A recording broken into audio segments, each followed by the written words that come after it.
Welcome to my YouTube channel. Today we are going to talk about life skills. Life skills एक बहुत ही important topic है जिसको हिंदी में कहा जाता है जीवन कौशल या फिर जीवन यापन। हमें हमारी लाइफ कैसे जीनी है, ये चीज़ कहीं ना कहीं WHO ने रियलाइज़ करी है, वर्ल्ड हेल्थ ऑर्गेनाइजेशन ने, और कहीं ना कहीं एजुकेशन को इसका पार्ट बनाया गया है। So in today's video we are going to discuss about life skills. CBSE ने ये जो पार्ट है ये end of the present decade में दिया है। 2010 के आसपास ये चीज़ उन्होंने रियलाइज़ करी कि life skill is very important. So what is life skills? Basically life skills is a skill that is necessary or desirable for participation in everyday life. मतलब आममर्रा की जिंदगी में जो चीज़ें हमारे काम आती हैं वो लाइफ स्किल्स का पार्ट है। It is a psycho social concept. Psycho social competence एक इंडिविजुअल की होती है जिसमें वो अपने मेंटल वेलबींग और सोशल वेलबींग को मेंटेन कर सकता है, एक पॉजिटिव एटीट्यूड रखते समय, और इंटरेक्ट कर सके दूसरे लोगों से, उनके कल्चर्स, उनके एनवायरनमेंट से। अगर हम स्किल सेट्स की बात करते हैं तो basically there are 3 types of skill sets: thinking, social and emotional.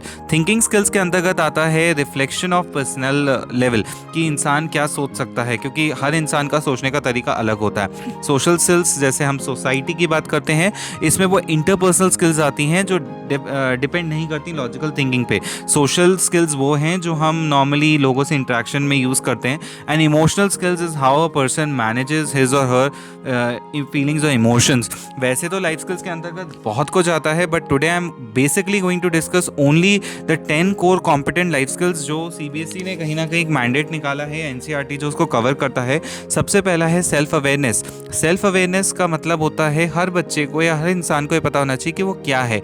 तो सेल्फ के अंदर हमारा कैरेक्टर आ जाता है, हमारी स्ट्रेंथ, हमारी वीकनेसेस आ जाती हैं, हमारे लाइक्स और डिसलाइक्स आ जाते हैं। एक इफेक्टिव कम्युनिकेशन का प्री रिक्विजिट होता है कि इंसान को ये पता हो कि वो क्या है। तो यहाँ पे इंटरपर्सनल रिलेशंस बनाने के साथ साथ एम्पैथी भी होनी चाहिए। सेल्फ अवेयरनेस का मतलब ये नहीं है कि person self confident, over confident हो जाए और सिर्फ अपने बारे में सोचे। Next is empathy.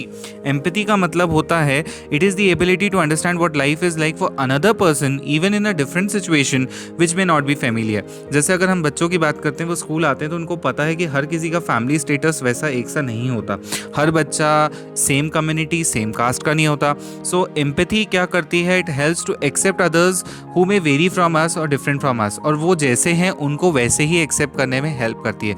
The third, the very important, is critical thinking. ये क्रिटिकल थिंकिंग बहुत इंपॉर्टेंट पैरामीटर है। It basically stands for the ability to analyse information and experiences in an objective manner.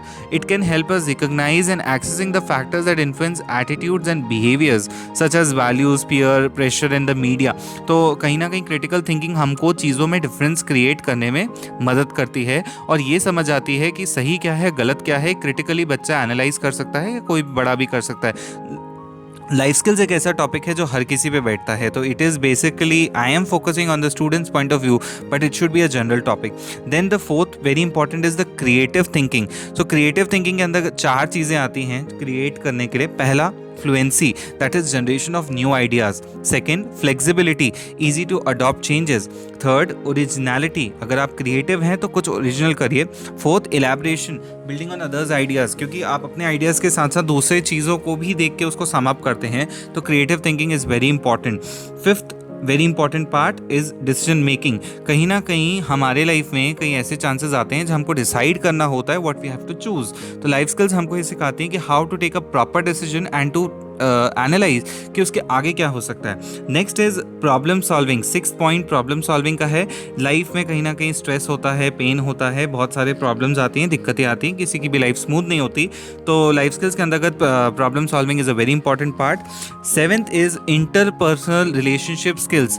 हर बच्चे को, हर इंसान को कहीं ना कहीं फ्रेंडली रिलेशनशिप बनाना पड़ता है विद फैमिली, फ्रेंड्स, कलीग्स। तो कहीं ना कहीं सोशल स्किल्स बहुत ज़रूरी हैं, सोशल सपोर्ट बहुत ज़रूरी है। तो इसमें कहीं ना कहीं बात की जाती है कि इंटरपर्सनल रिलेशनशिप कौन कैसे डेवलप कर सकता है। इसके अंदर ही हम बात करेंगे अगर, तो पर्सनालिटी ट्रेट्स होते हैं। There are people who are introverts, there are extroverts, जो सबसे बात कर पाते हैं, नहीं बात कर पाते। Next is effective communication.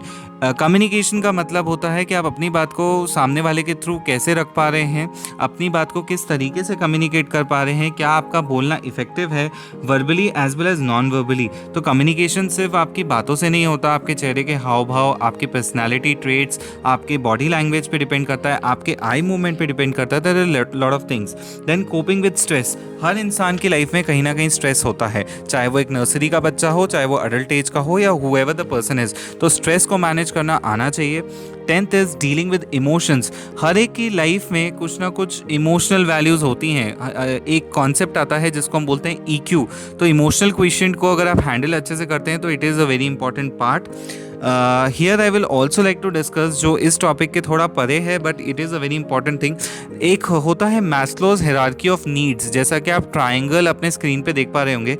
इसके तहत 5 चीज़ें आती हैं। पहला होता है psychological needs, that is physiological need, breathing, food, water, sleep and excretion, they are the basic needs. then आता है safety needs। safety का मतलब होता है जो हमारे लिए पहली चीज़ तो इंपॉर्टेंट थी कि हमारे पास रोटी कपड़ा मकान हो, उसके बाद हम सेफ्टी की बात करते हैं तो security of the body, employment, resources, family, health. Social needs की बात की जाए तो friendship, social circles, in people interaction. The third.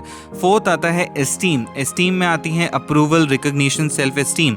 और फिफ्थ जो मेन पार्ट है जिसके तहत पर्सनैलिटी डेवलप होती है, दैट इज सेल्फ एक्चुअलाइजेशन। जब इंसान को ये पता चलता है कि वो एक्चुअल में कौन है, जिसके तहत mental growth, reality acceptance, problem solving, spontaneity, creativity और वो सारी चीज़ें जो हमने अभी डिस्कस करी। आई होप मेरा ये वीडियो आपके काम आया हो। Please do like, share, subscribe to our channel to keep us motivated. Thank you.